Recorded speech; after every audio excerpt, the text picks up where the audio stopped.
Hey, what's up everyone? Here's Gore's Horror Movie Month number 5, and this time I'm going to review Case 39. Now, I wasn't planning on seeing this movie, but seeing that I didn't have enough money to go see My Soul to Take because for some reason my theater only had it in 3D, so I didn't have enough, and I didn't feel like driving back all the way there to get a few more bucks. So I said screw it, and I saw Case 39. Tomorrow I'm going to review My Soul to Take in 3D. But today, I just decided to see another horror movie, this one. And before I start, let me just say, this is still going to be a unedited movie review, even though it is a newer released movie. I mean, Frozen was pretty new also, so come on. Anyway, yeah, this is still going to be an unedited review, so if you want to, get a really good review with, a great script and fantastic editing and a great director and stuff, whatever. And yeah, great acting, okay. And you definitely don't want to look at me for that. So definitely go away. Definitely go away. So yeah, let's go on straight into the review. Okay, so Case 39 starts off with Renee Zellweger, who plays a social worker, and she has so many things to do. She's working with so many kids and their distressed parents and stuff that she has no room for other one. So one of her workers comes up and says, "Hey, guess what? What? Case 39, here you go, bye." Like, wait, what? Oh, okay. And she takes this case reluctantly, but she takes it. And she finds out that this girl who is being either beaten by her family or just, outright being almost killed by her family or whatever. It's not a spoiler.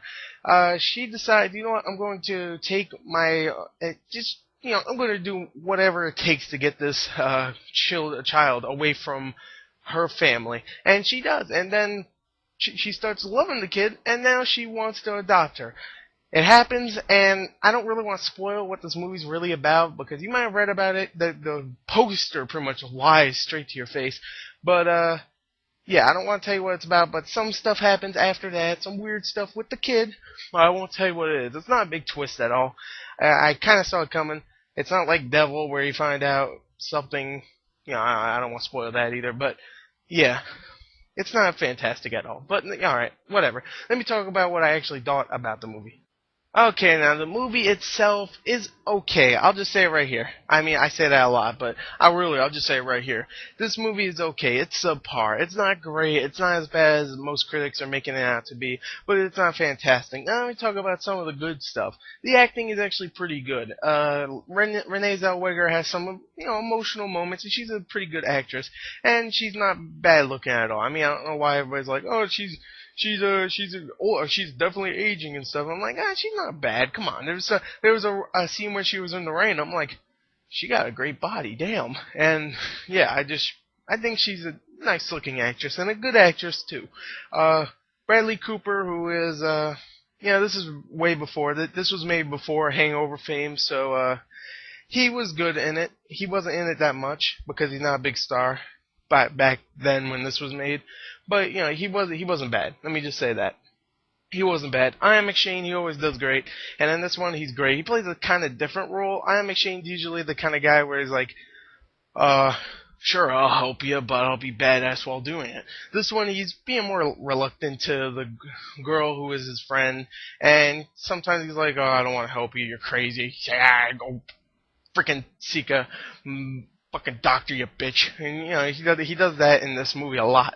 And I'm like, that's a different Ian McShane. I mean, sure, there was movies where he did that, but most of the movies, like I don't know, I'll give an example, Death Race. He's more like, I'll help you out and I'll be badass while doing it. Even though in Death Race I didn't do anything. What'd I do? I put weapons on cars. I'm still badass. I'm Ian McShane. So there you go. The acting was really good. I kind of liked the story. The story wasn't really that different from a lot of movies like Orphan and a new movie I just saw, which I will be reviewing, The New Daughter. It's not very different from those movies, but I still like the story. I like that kind of story. I pretty much spoil what it is if you've seen Orphan and The New Daughter. I think I said The New Child. I'm sorry, The New Daughter I meant. And yeah, if you've seen those movies, then you know what I'm talking about. But yeah, it's an easy plot to explain. But I really liked the plot. It was okay. What else do I like? Some scenes were a little creepy. There was some that just like did a creak or something, or like a chair would move, and I'm like, ooh, oh, that's not scary. But there were some scenes that were somewhat scary, I would say, somewhat scary. There's a scene in a room, and a door's getting beat in. It was kind of creepy. If you've seen the movie, you know what I'm talking about. It's really like at the end of the movie. I'm not gonna talk to you. I'm not gonna say what it's really about because it would be a spoiler. But yeah.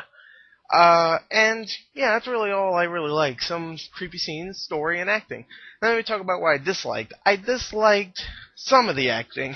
Most of the acting I liked. Some of the acting I didn't like. And you know what? The only person I could think of is the actual child actor in this. She wasn't terrible. She was just blah. Like, when she was trying to be adorable, she was adorable. Sure, whatever. And when she was trying to be creepy, I was like, really? Are you trying? Because there's some creepy scenes that have to do with her, but it's not her actually doing it. It's like a scene where something moves and she does it, but she's not really there. You don't see her. So it's kind of like, she's not really being creepy. It's just something moving. Oh, that's kind of creepy. And really isn't her. But if you understand what I'm saying. And she wasn't that great. The CG, when there was CG, there was like 2 scenes where there was. It looks terrible. It looks like something from a straight to DVD horror film. It's terrible. I'll just say right there. And it was kind of boring in some parts. Some of the parts were like, okay, you don't need to have this. There were some death scenes that were kind of lame too. Like one death scene where you're like, ooh, this one could be interesting. Oh, okay. This one, they just went past it. One character gets killed in a way you're like, wow, you just really just like killed him, done. And he was like a main character too. He was like, bang, dead, done. Don't talk about him anymore. He's dead. And some of the emotion in the movie, like Renee Zellweger, I think she did a good job with the emotion, but some scenes not so much. There was one scene where someone dies that's not close to her, and she cries and cries. But when someone dies that is close to her, she just like looks blankly, like, oh, I'm so sad. And it was like a little weird. It should be the opposite way, not the whatever way, not this way. And yeah, overall, it's a bland film. I'll just say right there. It has some creepy elements, not so great child actor, and some good acting, and some lame gore also, I have to say. Some pretty lame gore. It should have been rated R. It could have been a really, really hard PG-13 if they got rid of a little bit of blood. There's like just a if they got rid of one scene, it could have been a PG-13. But they put this scene in. I won't tell you what it is, but you see like half of a guy's head blown off, and that's really it. And you see it for a quick glimpse, and that's it. So don't go like, ooh, that's gonna be awesome. It really isn't. So yeah, overall, I didn't mind it. Didn't think it was really bad, but it was bland. Let me just say, it was really bland. I'll forget about this movie tomorrow. And yeah, hopefully my Soul to Take, I don't think so, but will be better.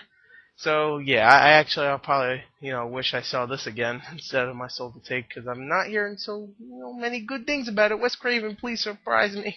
Anyway, yeah, there you go. I'll give this movie a 5 out of 10. So there you go. Thank you and goodbye.